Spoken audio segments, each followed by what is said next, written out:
तो हम सब भारत के हैं, भारत हमारा देश है, ठीक है। तो मैंने आपको ये सब बात इसलिए बताई, ये तब होता है संभव जब हमारे नागरिक कमजोर होते हैं, हमारे नागरिकों में देशभक्ति की भावना नहीं होती है। पहले तो ये सब चीजें तभी हो पाई ना जब हमारे लोगों में देशभक्ति की भावना नहीं थी, या कमजोर थे जिन्हें पता ही नहीं था क्या मेरा देश, क्या देशभक्ति।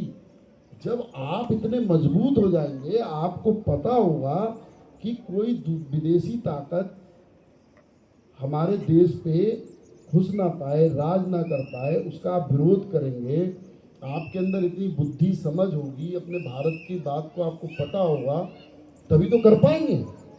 तो ये जो कार्यक्रम हो रहा है, इस कार्यक्रमों का भी एक उद्देश्य होता है। इस कार्यक्रम का उद्देश्य क्या होता है? इस आवाज कहाँ से आ रही? इस कार्यक्रम का ये उद्देश्य होता है कि आप लोगों को अपने इतिहास के, हिस्ट्री के बारे में पता चले। एक ये भी इसका एक उद्देश्य है। खाली मनाना ही उद्देश्य नहीं है, सेलिब्रेट करना ही उद्देश्य नहीं है। और सेलिब्रेशन इतना बड़ा नहीं है कि हम आज़ाद हो गए, ये एक दुख की बात भी है, क्योंकि वास्तव में हम लोग आज़ाद तो हुए, लेकिन हमारे टुकड़े भी हो गए।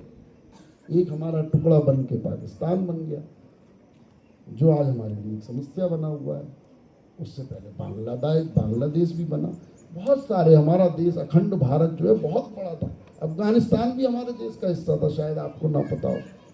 बहुत सारे देश, तो ये सब मिलके एक भारत था। धीरे धीरे टूटते चले गए। और आप देखिए कश्मीर पे भी लंबे समय से खतरा मंडरा रहा। आपने सुना पीओके, पाक अधिकृत कश्मीर, कुछ ऐसा हिस्सा है कश्मीर का हमारा जो आज भी पाकिस्तान के हिस्से में, लेकिन वो है तो हमारा हिस्सा।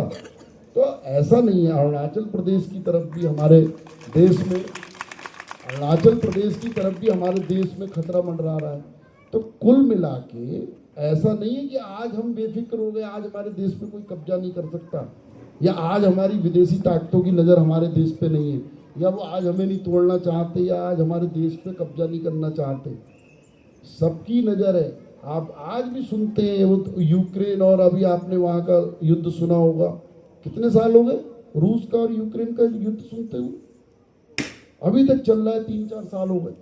आप देखिए जगह जगह लोग, सीरिया देखिए बर्बाद हो गया। कितने देश हैं जहाँ लड़ के मर गए, वहाँ कुछ नहीं बचा सिवाय खंडर के। इतनी बुरी स्थिति हो गई।